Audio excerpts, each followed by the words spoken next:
My mom's best advice all my life, when one of my children was being disrespectful or something happened in my personal life, she'd say, "You won't always feel this way." And she was right. I won't always feel as dead or confused or deeply sad as I feel today.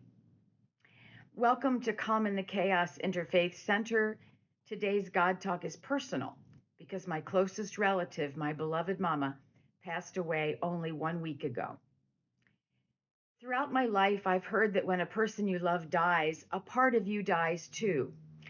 There's a French saying, partir c'est mourir un peu. Parting, it is death a little bit. And indeed it is.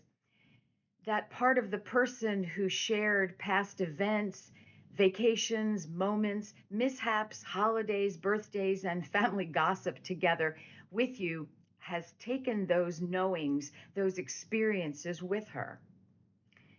The part of me that died the day she stopped breathing is the part of me that only she knew. The trips that were just the two of us to Iceland and Chautauqua, Salt Lake City, the conversations about music that only we shared.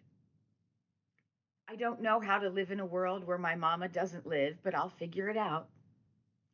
Before she gave up her iPad, she would watch these God Talks each week and give me feedback.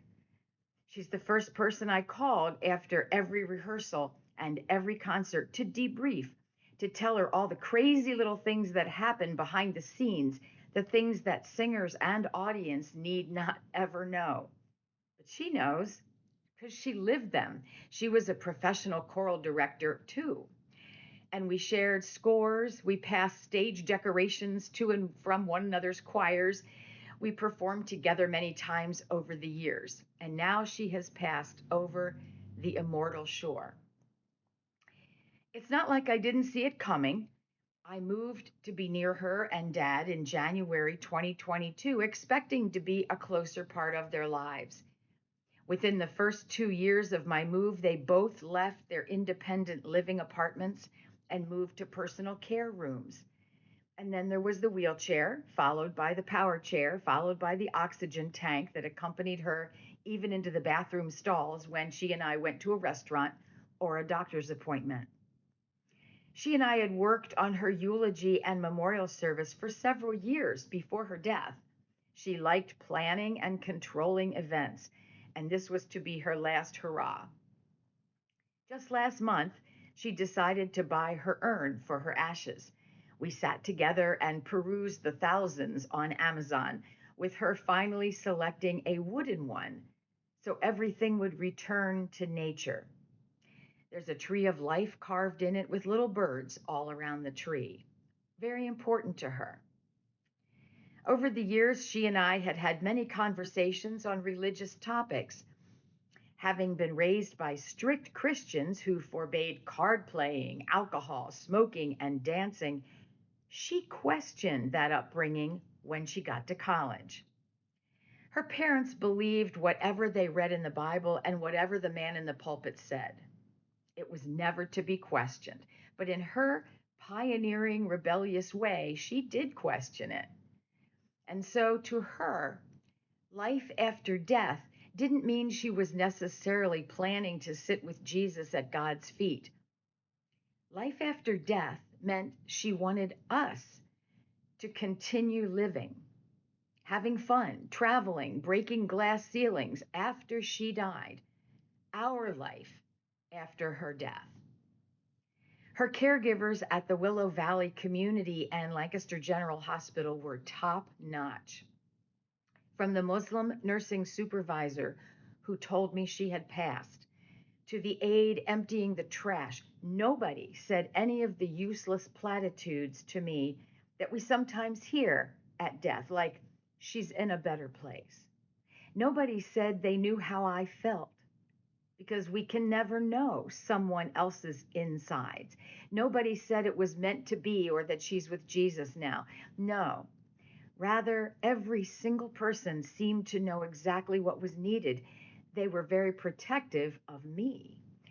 When it was time to do the post mortem bathing, I asked to stay and help. The nurses were very leery at first, thinking it would be too difficult. But when I told them that In the Jewish culture, family members and close relatives prepare the body for burial or cremation. They seemed to understand that I knew what was going on and what was going to happen, and they welcomed me. I'm not Jewish, but I was well trained as an interfaith clergy. When it was time to take the walk of honor through the facility, Mama was covered in a handmade quilt, and I asked if I could participate and help to guide the gurney. The funeral director quickly answered yes, and so I walked through many halls and out into the daylight, Mom and I taking our last trip together. I uncovered her face at the end of the road, kissed her forehead, and said, "Goodbye, Mama." The funeral director and a security guard slid the gurney into the van, and I went home. I bragged as recently as last week that I'm the only person I know who's my age and still has both living parents. And now a part of me is gone. I grieve for the child who was Mama's buddy for 7 years before my first sister was born. I grieve for the adult who shared traveling with her. I grieve the summers that she and I spent with many of you in Rochester. But life ebbs and flows. What is constant is the infinite love that passes all time and space. The heart may grieve, but it will ease up. The tears won't flow as often, and I know without a doubt that love is infinite and not bound by the constructs that I have mentioned about shared physical experiences. And in that light, I will take a deep breath and allow the process to unfold as it should. Mama will continue to be the wind beneath my musical wings, and she will be with me wherever I travel. She will hear my post rehearsal mumblings as I drive home. Her music will be forever in my ears, and I will carry her wisdom with me because I won't always feel this way.